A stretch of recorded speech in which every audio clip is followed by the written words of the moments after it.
എല്ലാവർക്കും സ്വാഗതം. ഇന്ന് ഫുഡ് ഇൻഡസ്ട്രിയിൽ ധാരാളം സംരംഭങ്ങൾ തുടങ്ങാനുള്ള അവസരം ഇന്ന് രാജ്യത്തുണ്ട്. അവ വ്യത്യസ്തമായിട്ടുള്ളതും നൂതനമായിട്ടുള്ള സാങ്കേതിക വിദ്യകളും ആശയങ്ങളും സംയോജിപ്പിച്ചുകൊണ്ടായിരിക്കണം പുതിയ ഫുഡ് ഇൻഡസ്ട്രിയിലുള്ള പുതിയൊരു സംരംഭം തുടങ്ങേണ്ടത്.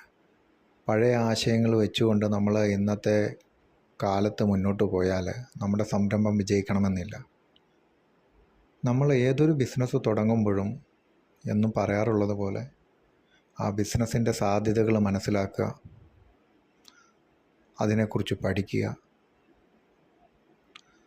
ഒരു പ്രോജക്റ്റ് തയ്യാറാക്കുക, എന്നിട്ട് വേണം നമ്മൾ ബിസിനസ്സിലേക്ക് ഇറങ്ങുവാനായിട്ട്.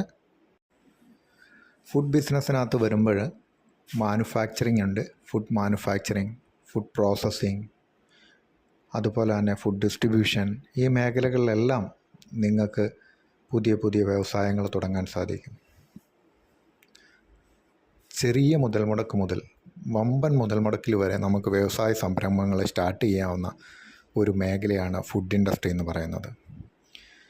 ഇവിടെ നമ്മൾ റോ മെറ്റീരിയൽസ് കളക്ട് ചെയ്ത് അത് പാക്ക് ചെയ്ത് വിൽക്കാം, അതും ഒരു തൊഴിലാണ്. അതുപോലെ അതിനെ പ്രോസസ്സ് ചെയ്ത് വാല്യൂ ആഡഡ് ആയിട്ടുള്ള പ്രോഡക്റ്റുകളാക്കി ഉൽപ്പന്നങ്ങളാക്കി മാർക്കറ്റിൽ എത്തിക്കുന്നത്, അതും മറ്റൊരു വിപണിയാണ്. ക്വാളിറ്റിയുള്ള ഫുഡ് സ്റ്റഫ്സ് ഡെലിവറി ചെയ്യാൻ നിങ്ങൾക്ക് സാധിക്കുമെങ്കിൽ, അല്ലെങ്കിൽ അങ്ങനെ ഒരു പ്രോഡക്റ്റ് നിങ്ങൾക്ക് വിപണനം ചെയ്യാൻ സാധിക്കുമെങ്കിൽ അവിടെയും നിങ്ങൾക്ക് വിജയിക്കാം.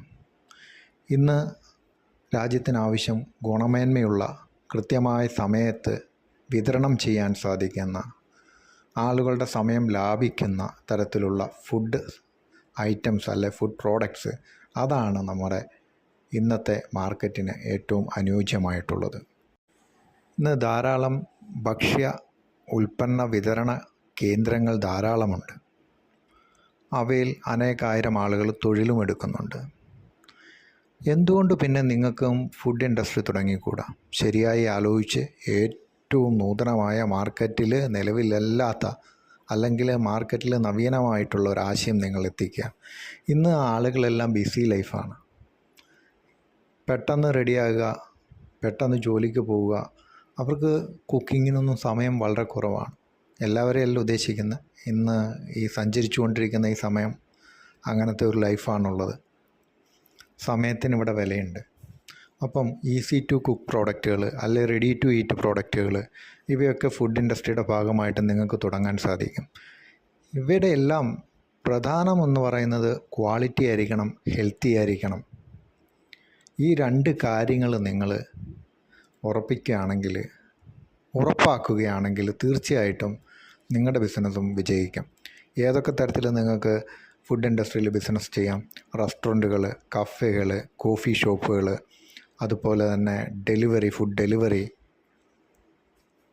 നമ്മുടെ വീടുകളിലൊക്കെ ആണെങ്കിൽ ബൾക്കായിട്ട് പ്രോഡക്റ്റ് കൊണ്ടുവന്നിട്ട് അതിനെ ചെറിയ ചെറിയ പായ്ക്കുകളാക്കി വിൽക്കുക. അതെല്ലാം ബിസിനസ്സിൻ്റെ ഭാഗങ്ങളാണ്. എല്ലായിടത്തും ഉറപ്പാക്കേണ്ടത് ക്വാളിറ്റി ഉറപ്പാക്കുക എന്നുള്ളതാണ്. പിന്നെ രണ്ടാമത്, നമ്മളിത് കസ്റ്റമേഴ്സിൻ്റെ കയ്യിൽ എത്തിക്കാൻ എടുക്കുന്ന സമയം വളരെ കുറഞ്ഞ സമയത്തിനുള്ളിൽ അവിടെ എത്തിക്കാൻ സാധിക്കുകയാണെങ്കിൽ നമ്മുടെ പ്രോഡക്റ്റ് കൂടുതൽ വിറ്റഴിയും. അങ്ങനെ നമുക്ക് കൂടുതൽ ലാഭം ഉണ്ടാക്കാനായിട്ട് സാധിക്കും. അതുപോലെ ജ്യൂസസ്, ഇൻസ്റ്റൻറ്റ് ജ്യൂസസ്, അത് പൗഡറല്ല, കെമിക്കൽ ഫ്രീ ആയിരിക്കണം.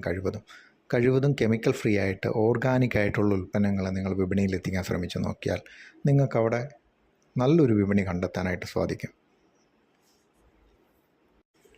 ചെറിയ പെട്ടിക്കടൽ മുതൽ വലിയ വലിയ മാളുകൾ വരെ ഫുഡ് ഇൻഡസ്ട്രിയുടെ കീഴിൽ വരും. നിങ്ങളുടെ ഉൽപ്പന്നങ്ങളും സേവനങ്ങളും സർവീസുകളും എന്താണ് നിങ്ങൾ നൽകാൻ ഉദ്ദേശിക്കുന്നത്, അതിനെക്കുറിച്ച് വ്യക്തമായ ധാരണയുണ്ടാക്കുക. ആ ധാരണയിൽ എന്തൊക്കെ കാര്യങ്ങൾ ഉൾപ്പെടുത്തണം, ഇന്ന് എന്തൊക്കെ രീതിയിലുള്ള ഉൽപ്പന്നങ്ങളും സേവനങ്ങളും ഇന്ന് മാർക്കറ്റിൽ ലഭ്യമാണ്, ഇവയൊക്കെ പരിഗണിക്കണം. അതോടൊപ്പം തന്നെ നമുക്ക് കയ്യിലുള്ള മൂലധനം എത്രത്തോളമുണ്ട്, അതിനനുസരിച്ച് ചെയ്യാൻ പറ്റുമോ, എന്തൊക്കെ കാര്യങ്ങൾ ഇനി ചെയ്യേണ്ടതായിട്ട് വരും, ഇവയെല്ലാം കണക്ക് കൂട്ടിയതിന് ശേഷം വേണം നമ്മൾ പുതിയൊരു മാർക്കറ്റ് സെഗ്മെൻറ്റിലേക്ക് ഇറങ്ങാനായിട്ട്. ഫുഡ് ഇൻഡസ്ട്രിയിൽ ഒരിക്കലും നിങ്ങൾക്ക് നഷ്ടം എന്നൊരു കാര്യം വരില്ല. അത് കൃത്യമായ പ്ലാനിങ്ങിലൂടെ കൈകാര്യം ചെയ്ത് മുന്നോട്ട് പോവുകയാണെങ്കിൽ തീർച്ചയായും അത് നിങ്ങൾക്ക് ഉന്നത വിജയം തന്നെ തരും. പതിനായിരങ്ങളല്ല, ലക്ഷങ്ങളല്ല, നിങ്ങൾക്ക് അതിൽ കൂടുതൽ സമ്പാദിക്കാം. അതിൽ കൂടുതൽ വരുമാന മാർഗങ്ങൾ ഇന്ന് ഈ മേഖലയിൽ ലഭിക്കുന്നുണ്ട്. ഓൺലൈൻ സേവനങ്ങളിലൂടെ നിങ്ങൾക്ക് ഈ മാർക്കറ്റ് പിടിച്ചെടുക്കാൻ പറ്റും, മാർക്കറ്റിൽ വിതരണം ചെയ്യാൻ സാധിക്കും. നമ്മൾ ഒരു മേഖലയും നമ്മൾ ഒഴിവാക്കാൻ പാടില്ല. നമ്മളാൽ കഴിയുന്ന ഏതൊക്കെ മേഖല വഴി നമ്മുടെ പ്രോഡക്റ്റ് അല്ലെ സർവീസ് ജനങ്ങളുടെ കസ്റ്റമേഴ്സിൻ്റെ കയ്യിൽ എത്തിക്കാൻ സാധിക്കുമെന്നുള്ളത് നമ്മൾ ആദ്യം തന്നെ പരിഗണിക്കണം.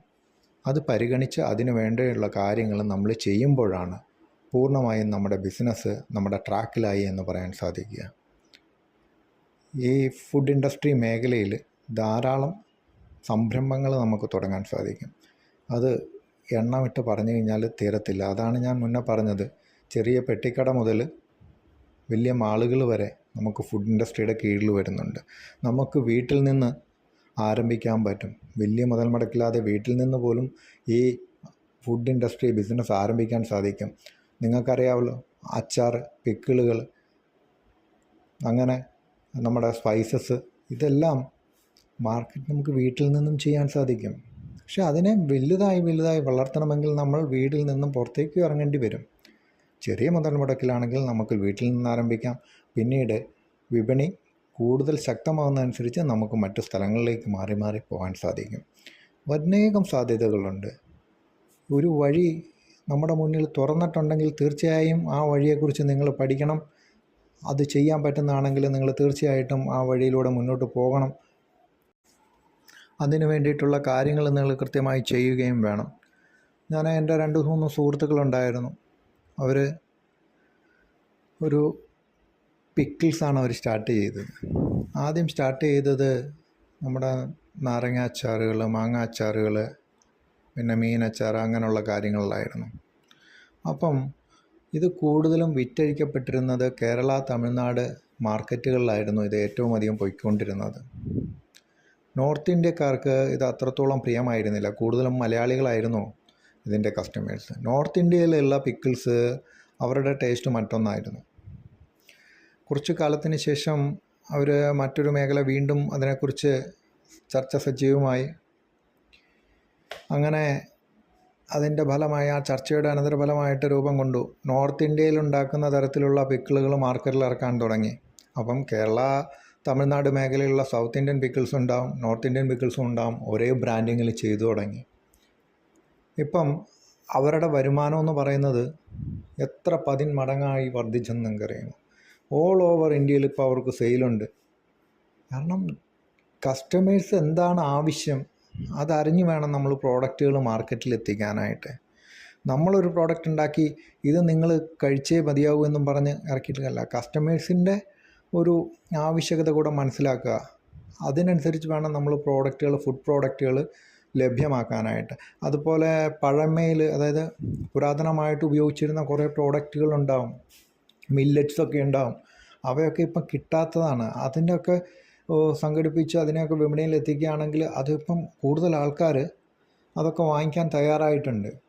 അതിൻ്റെ ഗുണമേന്മയും കാര്യങ്ങളുമെല്ലാം ഇപ്പോൾ ഈ കാലഘട്ടത്തിൽ ചർച്ച സജീവമായി നടക്കുന്ന സമയമാണ്. ന്യൂട്രീഷണലായിട്ടുള്ള ഫുഡുകളാണ് ആളുകൾ കൂടുതൽ ചൂസ് ചെയ്യുന്നത്. അപ്പം അതനുസരിച്ചിട്ടുള്ള ഒരു മാർക്കറ്റ് നമ്മൾ കണ്ടെത്തുകയും അതിന് ആ മാർക്കറ്റിലുള്ള ഉപഭോക്താക്കളുടെ അഭിരുചി അല്ലെങ്കിൽ അവരുടെ താല്പര്യമനുസരിച്ചുള്ള പ്രോഡക്റ്റുകൾ നമ്മൾ വിപണിയിലെത്തിക്കാനും ശ്രമിക്കുക എന്നുള്ളതാണ്. ഉള്ള പ്രോഡക്റ്റ് ചവറുപോലെ നമ്മൾ ഉണ്ടാക്കി വെക്കാതെ ഉള്ള പ്രോഡക്റ്റിനെ നല്ല രീതിയിൽ ബൂസ്റ്റ് ചെയ്ത് മാർക്കറ്റിൽ എത്തിക്കുക, കസ്റ്റമേഴ്സിൽ എത്തിക്കുക എന്നുള്ളതാണ് ഏറ്റവും പ്രധാനമായിട്ടുള്ളത്.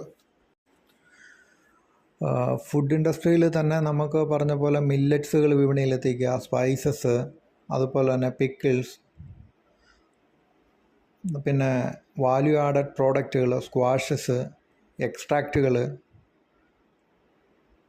പിന്നെ കൂടുതലായിട്ട് കറി പൗഡറുകൾ നമുക്ക് ഉൾപ്പെടുത്താം. കറി പൗഡറിൻ്റെ വിപണനങ്ങൾ നമ്മൾ സ്റ്റാർട്ട് ചെയ്യാൻ പറ്റും. അതുപോലെ റെഡി ടു ഈറ്റ്, അതുപോലെ റെഡി ടു കുക്ക് പ്രോഡക്റ്റുകൾ, ഫാം ഫ്രഷ് പ്രോഡക്റ്റുകൾ, ഫാം ഫ്രഷ് വെജിറ്റബിൾസ്, ഇവയൊക്കെ നമുക്ക് അവസരങ്ങളാണ്.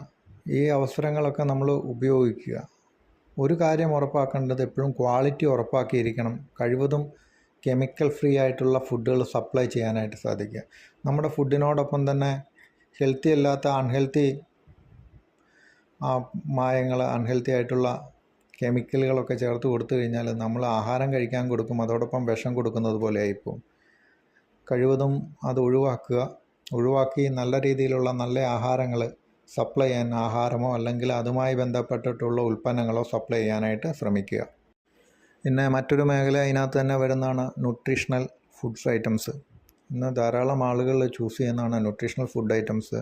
അതുപോലെ ഡയബറ്റിക്സ് ഉള്ള ആളുകൾക്കുള്ള ഫുഡ്, കൊളസ്ട്രോൾ ഉള്ള ആളുകൾക്കുള്ള ഫുഡ് ഐറ്റംസ്, ഇവയൊക്കെ മാർക്കറ്റിൽ അനേകം സാധ്യതകളാണ് നമുക്ക് മുന്നിൽ തുറന്നിട്ടിരിക്കുന്നത്. ആളുകളുടെ ആരോഗ്യം സംരക്ഷിക്കുന്ന തരത്തിലുള്ള ഉൽപ്പന്നങ്ങൾ നമുക്ക് വിപണിയിൽ ഇറക്കാൻ സാധിച്ചാൽ നിങ്ങൾക്ക് പിന്നീട് തിരിഞ്ഞു നോക്കേണ്ടി വരില്ല. കൃത്യമായിട്ടുള്ള പഠനങ്ങളും ഗുണമേന്മയും ഉറപ്പാക്കി നിങ്ങൾ ഉൽപ്പന്നങ്ങൾ വിപണിയിലെത്തിക്കണം. അതുവഴി നിങ്ങൾക്ക് നല്ലൊരു വിജയമുണ്ടാകും. തീർച്ചയാണ്. അടുത്തൊരു വീഡിയോയിൽ വീണ്ടും കാണാം.